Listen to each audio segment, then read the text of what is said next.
Welcome to the Self-Taught Developer channel. I'm Frano and I'm your host, and I will try in this video help you to install VS Code on your PC.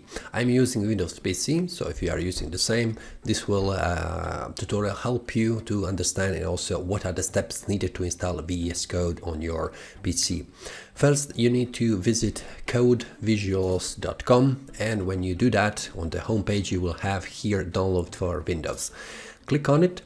Then you have a new window that shows where you want to save the VS Code application.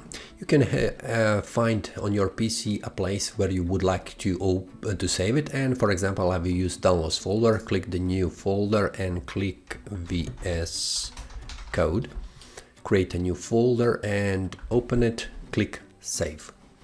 Then the VS Code setup will be downloaded. You can see it here if you are using the Chrome, and then you simply can click here to start the installation process. After a few seconds, you just can continue by following this one, which is steps to install a Visual Studio Code in the following folder. You can leave it as it is, click next, leave it the same name, what it is here, to create a folder shortcut, and then you have here an additional option to have icon on your desktop.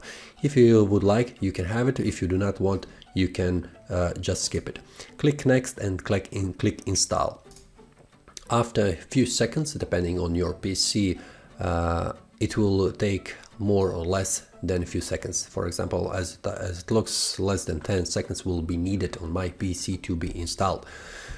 Just wait a few seconds. Here it is, almost over, and here it is.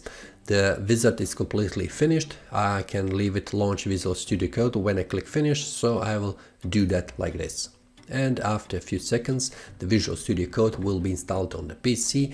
Now when the Visual Studio Code is installed on your PC, you can see here it is the starting process and also the home page. And if you have any issues, for example this message up here in the upper left corner, restricted mode is intended for safe code browsing, trust this window, just click manage and click trust. This will allow that Visual Studio have access code to what is needed to run normal and also properly. Now this is starting. If you would like to start using, you can simply go here, file, open new file or open folder, or you can also here activate Explorer to move forward. So this is the steps that is needed to install a Visual Studio Code on your PC. For any other steps, for example installing additional programs to have a better experience, feel free to check my other videos where I share also the steps how to install them and also what I'm using currently when I'm programming. See you next time and happy coding!